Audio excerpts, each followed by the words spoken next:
Going to, kind of digging deep into that in squirting, is that a sexual, well, I'm going to use that term because I'm sure that that's the verbiage that people use, and I know you're going to be changing the narrative, but is squirting like a superpower, or is it a shame? Yeah. And that's what holds women back from being able to experience squirting? I'll argue that it's a superpower and definitely not a source of shame. A superpower that women have been blessed with, that the fact that women can have this sensation and their experience of squirting, similar to their experience of orgasm, is more intense and more pleasurable than a man. Like, a lot of women are multi-orgasmic, whereas as men we're not.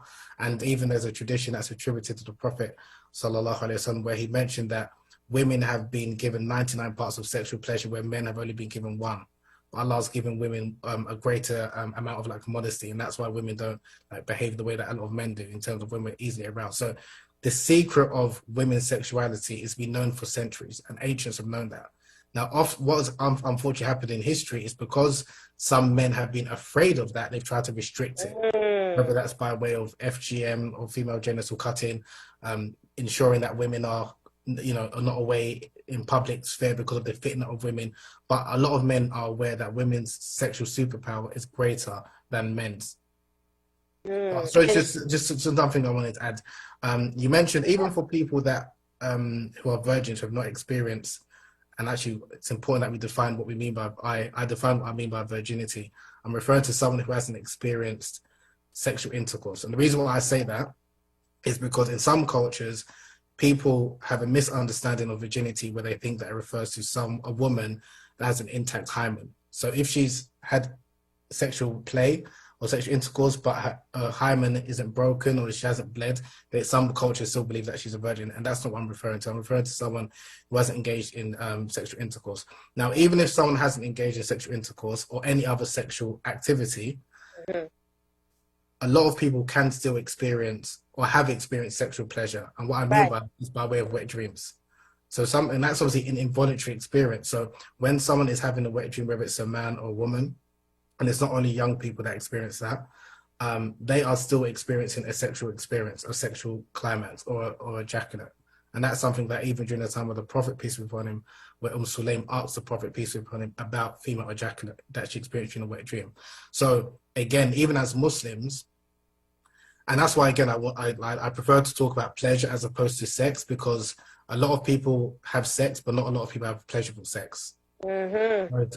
And if the conversation is around, and even, again, the framing of how we're having these discussions, even if we look at classical Arabic and the way the scholars of the past spoke about sexual pleasure or sex, the words that were used to describe sex, whether it was sailor, meaning honey, whether it's taladhud, meaning pleasure, whether it's istimta', meaning enjoyment, these were all like enjoyment, pleasurable words associated with sex.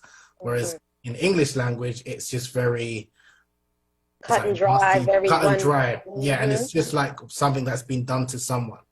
Whereas again, and that's why even obviously we can't change our language. We're all English speakers, but it's reframing how we understand it, because finessing the word. Finessing it. I love that word, finessing it. I think that's important to finesse it, because I'm always taken aback by, but again, I understand depending on someone's cultural background and things, where a number of people feel, especially for Muslim women, that they're not entitled to sexual pleasure, or when they are just.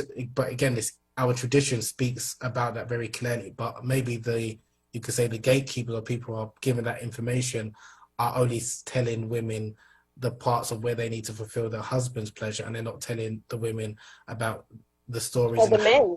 Yeah, and the men. That's what it is. So the same way men, we have got a great sense of pride in terms of being able to be a provider and our financial status. We should also have that sense of pride in being able to sexually satisfy our wives. So even with the hadith where the Prophet mentioned, the best of you are those who are best to your wives, and I'm the best of you to best of men to my wives. Scholars have mentioned that refers to intimacy. And really, now that, because again, if you read the classical books, they speak a lot, because, and it's interesting because nowadays, when oftentimes we speak about marriage, we speak about, or family, we speak about marriage in the context of being parents, but not in the context of being a husband and a loving husband or loving wife to your partner. Whereas Or a in lover to your or lover, spouse, right? You exactly. know. So there was another question that came in. Someone was asking, what is the difference between Kunyaza and Kama Sutra?